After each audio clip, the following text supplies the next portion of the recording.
नमस्कार, मैं चैतन्य सिंह। आज हमारे साथ हैं परम योगी रजनीश शिवाय जी।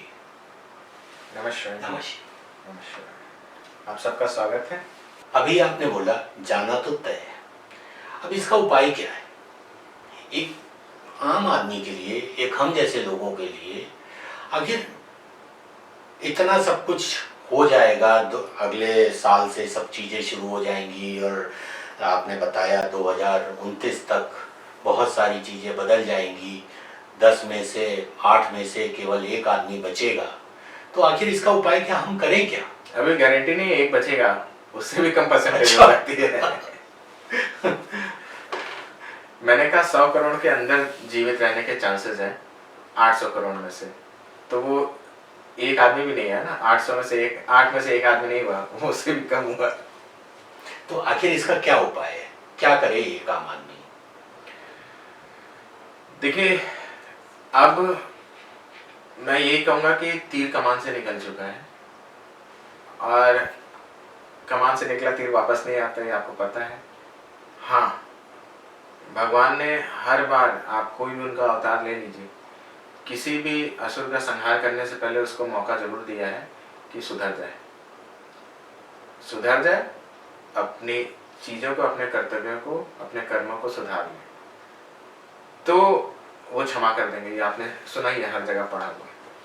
तो वैसे ही मैं ये मानता हूँ कि इस समय भी जो लोग अपने अंदर उस प्रेम को जागृत कर लें और एक अनाचार का, अत्याचार का एक त्याग करके, दूसरों को लूट खसोट का त्याग करके मन से शुद्ध और पवित्र हो जाए, हृदय से शुद्ध और पवित्र हो जाए और वो प्रेममय हो, जो सबको प्रेम करे, तो हो सकता है। और हो सकता है क्या, ईश्वर ऐसे लोगों की हेल्प करेंगे ही करेंगे। एक कंफ्यूजन है यहाँ पे। देखिए, ऐसा है कि जो हमारे जितने भी मैथोलॉजी है उसमें हमेशा एक असुर होता था। जैसे जब राम आए तो रावण होता था, कृष्ण आए तो कंस होता था, या कृष्ण उसके बाद आगे चले दुर्योधन होते थे, या मतलब इस तरीके से एक पर्टिकुलर वो होता था। आज की डेट में क्या है? आज की डेट में, उस समय तो एक असुर होता था, आज तो सारे ही असुर हैं। असुरों का ही संहार होना है। और ये 800 में से जो 800 करोड़ में से जो 700 करोड़ से ऊपर जो जनसंख्या साफ होनी है, ये असुरों को ही साफ होनी है। क्योंकि असुर क्या है, सबसे पहले ये समझना पड़ेगा, भगवान ने सबको अपने जैसा बनाया है, सबके आंख नाक कान मुंह सब कुछ है, सेम चीज है, लेकिन हर एक के अंदर दोनों गुण होते हैं, सकारात्मक और नकारात्मक। जो अपने नकारात्मक गुणों को पोषित कर लिया, उसको अपना बॉस बना लिया, उसके अधीन हो गया, उसको अपना ईश्वर बना लिया, तो वो नकारात्मक, वो राक्षसों के उसमें चला गया। और जिसने सकारात्मक वे में गया, उन अच्छाइयों को अपना देवता बना लिया, वो सकारात्मक उसमें गया। तो हमारे अंदर जिसको हमने जागृत किया, हम वही कहलाएंगे। क्योंकि हमारे यहाँ कोई जात, पैदा होने से लेकर के, जो अगर सनातन युग आप देखिए, तो पैदा होने से लेके वो नहीं था कि ये एक, कि ये शूद्र है तो शूद्र ही होगा उसका लड़का, ये आपका क्षत्रिय है तो क्षत्रिय होगा उसका लड़का। ये उसके गुणों पे निर्धारित होता था। तो ये जो गुण है व्यक्ति के, आप देखो कितने सारे लोग, तो कितने सारे असुर हुए। और इसीलिए पहले एक जने को खाली अवतार लेके आते थे हैं, और थोड़े लोग सपोर्ट में देते थे। इस समय भगवान देवताओं की भी फौज है इतने सारों का संहार करने के लिए। तो बहुत जरूरी है सर्वाइवल के लिए। देखिए, मैं इसी चीज के लिए लगातार काफी समय से प्रयास कर रहा हूँ, और शायद इसीलिए मेरे गुरु का आदेश हुआ था, या जो भी उस समय मुझे भी नहीं पता था कि क्यों है कि तुम पत्रकारिता छोड़ के इसमें आओ। और सन 2012 से मैं लगातार लोगों को उत्थान के लिए लगा हुआ हूँ कि कैसे उनका जीवन स्वस्थ हो जाए, कैसे उनके जीवन में जितनी भी कठिनाइयाँ हैं वो ख़त्म हो जाए। और बहुत सारी ऐसी चीज़ें जो हजारों साल पहले थी, हमारे जो विद्याएं थी, जो साधनाएं थी, जो लुप्त हो गए, वो दोबारा अचानक मेरे सामने रिवील होना, तो ये एक युग परिवर्तन का शुभ संकेत है। और एक पिलर ऑफ लाइट्स, एक ऐसी ऐसी जगह, क्योंकि अगर आपको याद हो कि जब भगवान ने मत्स्य रूप लिया था, तो उस समय भी भगवान ने उस राजा को यही बोला था कि सबके एक एक जोड़े लेके रख लो नाव में, मैं तुम्हारी नाव खींच के ले जाऊंगा, और जब पूरा पृथ्वी जलमग्न से जब दोबारा होगी तब तुम दोबारा उन पौधों को, वनस्पतियों को स्थापित करना, तो ताकि फिर जीवन का संचार हो सके।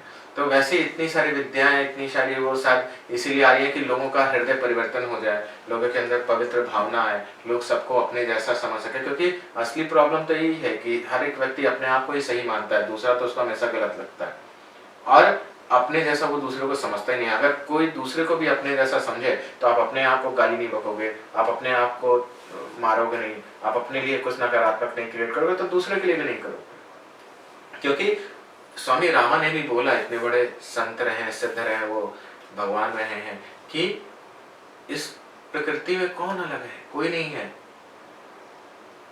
वो भी तो तुम्हारा, जो तुम हो वही वो है, तुम सोच रहे हो वो अलग है। और हमारे सनातन ज्ञान में बोला भी गया कि जो पूरा ब्रह्मांड है ये आपके भीतर है, आप इस पूरे ब्रह्मांड में व्याप्त है।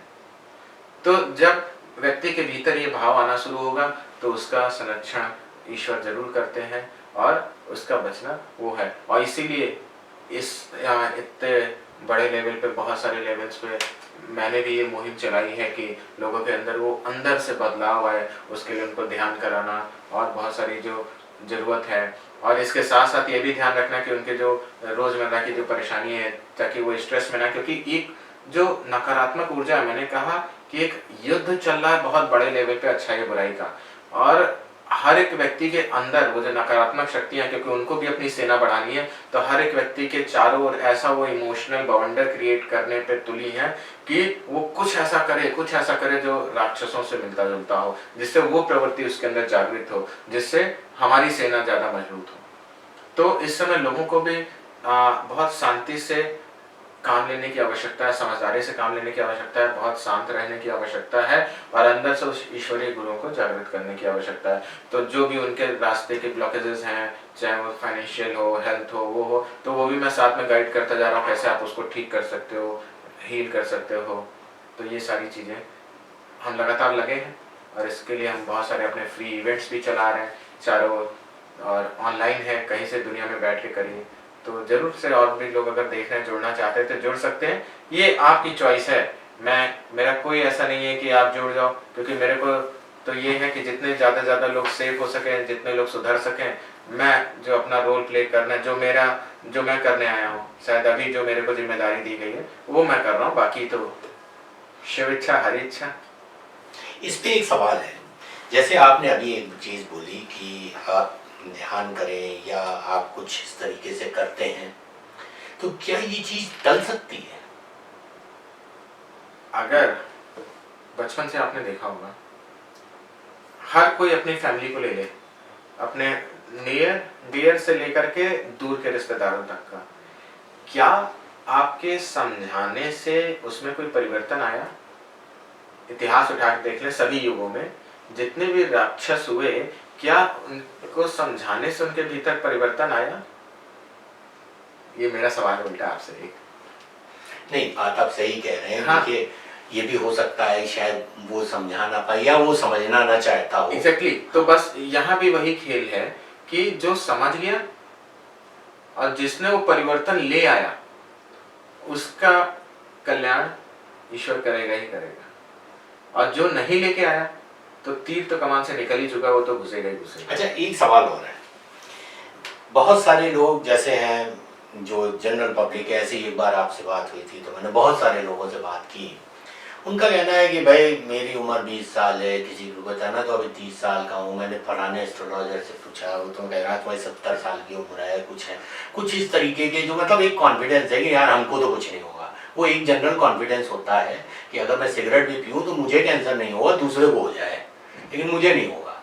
तो इस मानसिकता में रहने वाले दुनिया को आप कैसे समझाएंगे कि ये युग आ चुका है और वाकई में खतरा मुंह बाएं खड़ा है? मैं दो उदाहरण दूंगा या सवाल पूछूंगा, ये आपको देखना, मंथन करने की आवश्यकता है। जब नेशनल इमरजेंसी आती है तो आपके मौलिक अधिकार खत्म हो जाते हैं, ये रूल है संविधान में, ठीक है? तो यानी अगर कोई नेशनल इमरजेंसी आई तो आपके सारे मौलिक अधिकार खत्म। आप ना तो किसी चीज के लिए जिद कर सकते हैं, ना आप ये कोई केस कर सकते हैं, ना कोई एफआईआर कर सकते हैं। आपके बैंक में अकाउंट के पैसे भी सीज हो जाएंगे, आप उसको भी नहीं निकाल सकते।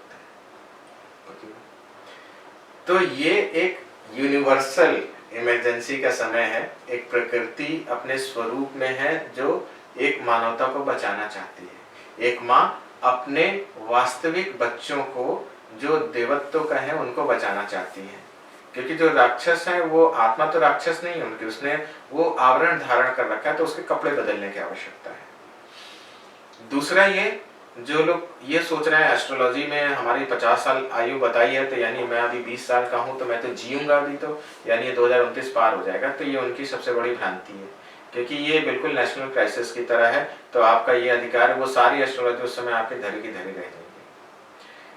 दूसरा, आप अभी कोरोना के समय ले लो, आप कोई ऐसा व्यक्ति नहीं होगा जो सेकंड फेज में जिसका या तो बहुत क्लोज या सेकंड या थर्ड क्लोज में कोई गया ना हो।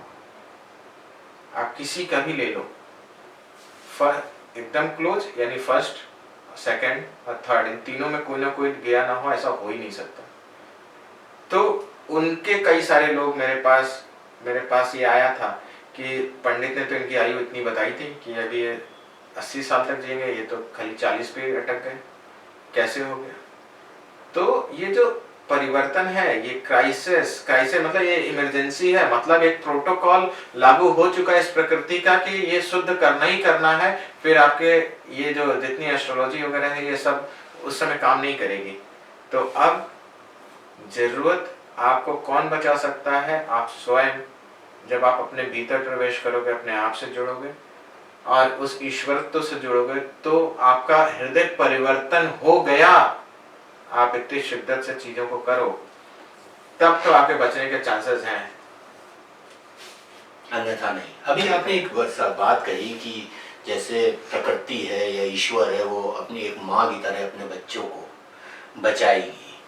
तो एक मेरा सवाल ये है कि जो लोग ऑलरेडी पूजा करते हैं या जो किसी भी तरीके से जो उनके नोन अपना मेथड्स होंगे उस हिसाब से जो भी पूजा करते हैं, तो उनका क्या होगा?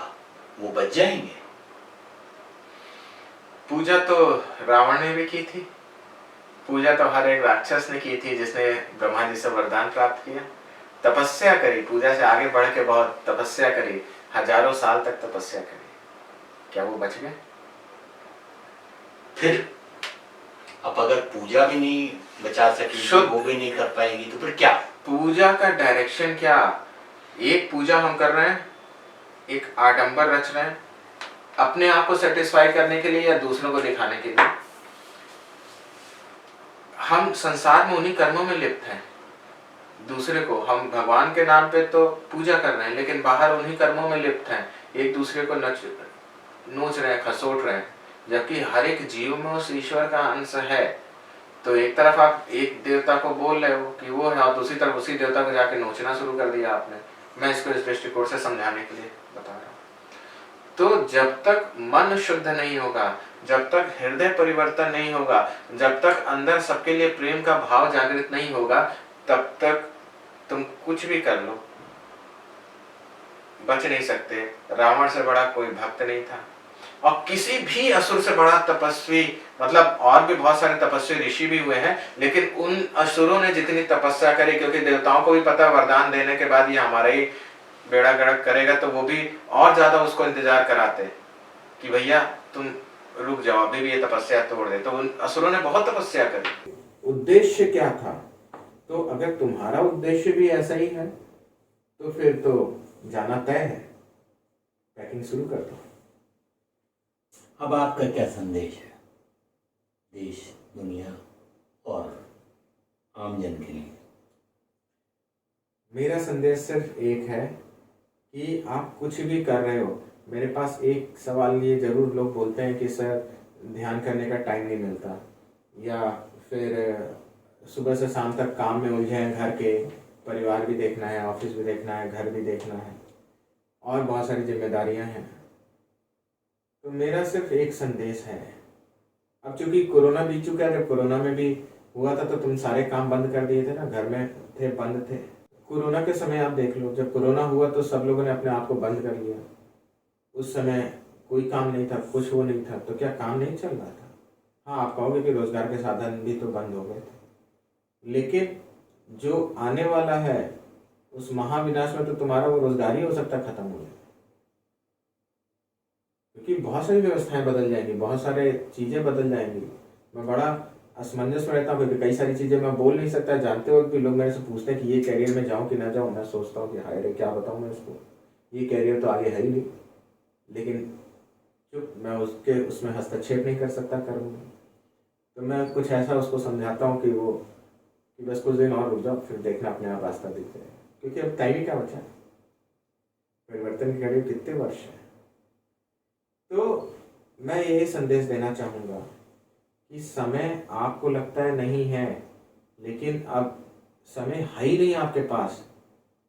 आपको लगता है आपके पास समय नहीं है अपने आप को परिवर्तित करने के लिए या ध्यान करने के लिए, लेकिन मैं कहता हूँ कि समय है ही नहीं अब आपके पास। अगर ये करते करते आपको लगता है कि अब मैं बस ये करके ठीक है, अभी 6 महीने में, साल भर में जो होना हो जाएगा, मैं मर जाऊंगा, जाओ, कोई परवाह नहीं है, तो ठीक है, कोई दिक्कत नहीं। और अगर आपको लगता है कि आपको जीना चाहिए या आपको वो जो स्वर्णिम युग है वो देखना है, तो फिर समय तो निकालना पड़ेगा। जितना आप इसको ऐसे समझो कि तुमको अभी बीमार हो जाओ, बिस्तर से ना उठ पाओ, तो समय पूरा पूरा निकलेगा ना। या अभी कोई आपके सीने पर बंदूक रख दे, कहे तुम 24 घंटे में 12 घंटे तुमको घर पे बिताना है या एकांत में बिताना है, सिर्फ 12 घंटे काम करो, नहीं तो तुमको गोली मार देंगे। तुम क्या कहोगे, 12 नहीं, मैं 15 घंटे कर लूंगा ध्यान। मैं एक जनरल बात बोल रहा हूँ। तो ये चूंकि आपको पता नहीं है, और मैं खुल के ज्यादा बोल भी नहीं हूँ, क्योंकि वो जितनी आसुरी शक्तियां मैं चाहता भी नहीं, जो समझने से परे, जो एक आडंबर में आए, दूसरों को दिखाने के लिए, जो मैं पूजा कर रहा हूँ, मैं साधना कर रहा हूँ, मैं ये कर रहा हूँ, मैं अच्छा हो गया हूँ, क्योंकि वो दूसरों को कितना भी दिखा लें, उन ईश्वर से कोई भी चीज छुपी नहीं है और संहार तय है उनका। तो बदलना अंदर से है। तो इसीलिए ये मैसेज भी बहुत लोगों को पहुंचेगा तो सर के ऊपर से निकल जाएगा, कहेंगे यही गप मार रहा है। लेकिन जब शरीर छूटने वाला होगा तो शायद याद आए कि अरे, किसी योगी ने बोला था, ये मैसेज मेरे तक कान में हुआ था, लेकिन हमने उसको तवज्जो नहीं दिया। अब एक आखिरी सवाल, इस सारी चीज़ों के और इतना कुछ आपसे समझने के बाद एक आम आदमी, एक बिल्कुल आम आदमी, वो क्या करे, क्या कर सकता है जिससे उसकी नैया पार लग जाए? ठीक है, देखिए, बहुत सिंपल सा कि एक छोटे बच्चे की तरह निश्चल और सरल हो जाना है। बाकी आपको अपना प्रोटेक्शन रखना है, अपने आप के लिए जो चीज़ें हैं, संसार में आप रह रहे हो, वो चीज़ आपको देखना है कि कैसे अराजक लोगों से, कैसे चालबाज लोगों से अपने आप को सुरक्षित करना है, किनारे रखना है अपने आप को। लेकिन अब इन्वॉल्व नहीं हो। जो चालबाज है, जो चालाक है, उसका तो जाना तय है। तुम सोचो, उससे तो मुक्ति मिलनी मिलनी है। और वो देश के देश हैं, यकीन ना हो तो जो तुम में से लोग जीवित बचेंगे, देखना देश के देश खत्म हो चुके होंगे और भारत में बहुत सारे देशों का विलय हो चुका होगा। क्योंकि आप बड़ी बात कह रहे हैं। हाँ जी, भारत में बहुत सारे देशों का विलय हो चुका होगा। भारत इस पूरे पृथ्वी पे राज करेगा। और राज करना एक गलत है, राज करना चूंकि एक गुलामी के समय से राज करने की मीनिंग बदल गई है। गुलामी के समय से राज करना ये है कि हम राजा हैं और तुम हमारे गुलाम। यहाँ राज करना मैं सनातन दृष्टिकोण से बोल रहा हूँ कि गाइड करेगा सबको, मतलब स्पिरिचुअल गाइडेंस देगा, स्पिरिचुअल गाइडेंस देगा सबको। पूरा पृथ्वी पे जितने भी फिर देश हैं, वो सब भारत से गाइडेंस लेके अपना चीज करेंगे। वो बिल्कुल एक एक छत्र राज्य होगा पूरे पृथ्वी पे, और जो प्रेममय होगा, जहाँ ना तो ऊंच नीच होगा, ना कोई जात पात होगी। ईश्वर की बनाई जो 2 जातियां, स्त्री पुरुष, वही रहेंगे, बाकी जातियों का नामो निशान। वो एक सनातनी का मतलब ये है कि एक पवित्र ईश्वर तुल्य माहौल रहेगा, और स्वर्ग का आनंद भी कह सकते हो। यहाँ देवता भी ललायित रहेंगे कि मैं जाकर वहाँ थोड़ा समय बिता के आ जाऊँ। मेरा सवाल फिर वही, एक आम आदमी, एक बिल्कुल जनरल आदमी, वो क्या करे इस आपदा को और इस वैतरणी को पार करने के लिए? देखिए, 2 चीजें हैं, मैंने बताया। अब इसको और मैं है थोड़ा सवाल का जवाब मेरे मुंह से शायद भगवान कुछ बुलवाना चाहते थे, इसलिए वो मैंने बोला, क्योंकि एक गर्वान्वित समय भी है कि भारत दोबारा विश्व में पूरा एक छत्र राज्य उसका होगा और पूरे विश्व का नेतृत्व करेगा। हर एक व्यक्ति, मैंने कहा, सरल हो जाए, एक बच्चे की तरह निश्चल हो जाए, पवित्र हो जाए, जिसके मन में किसी के प्रति कोई द्वेष नहीं होता, राग नहीं होता, कोई मोह नहीं होता, वैसा हो जाए तो उसके बचने के चांसेस बढ़ जाएंगे। और मन को शुद्ध और पवित्र, क्योंकि बाहर तो नकारात्मकता है और आसुरी शक्तियाँ, वो राक्षसों की शक्तियाँ, वो हर एक व्यक्ति के अंदर घुसने की कोशिश कर रही हैं, हर एक व्यक्ति के अंदर उस राक्षस को जागृत करने की कोशिश कर रही हैं कि उनकी सेना बढ़ जाए। तो दोनों दृष्टिकोण से अगर हम कहें तो बहुत सारे मैंने बताया, जैसा कि अपने पिछले अभी कुछ सवालों के जवाब में, कि फ्री इवेंट्स हमने शुरू किया है मेडिटेशंस के, जिसमें एक मंत्रों के माध्यम से, कुछ ध्यान के माध्यम से मन की शुद्धि, तन की शुद्धि, हमारे आत्मा की पवित्रता, और हम उसको निखार सकते हैं और उन शक्तियों को अपने भीतर जागृत कर सकते हैं, अपनी चेतना को उठा सकते हैं। तो आप देखेंगे कि अगर उन क्रियाओं के माध्यम से रोज अगर आप इन्वॉल्व हो रहे हैं और वो है, तो आपका मन परिवर्तित होना शुरू ही हो जाएगा उस ज्ञान से, उन शक्तियों से, उन प्रार्थनाओं से, और आप देखोगे कि आप ईश्वर के सहयोग के या उनकी कृपा के पात्र बनने लगोगे और जीवन की नैया पार हो जाएगी।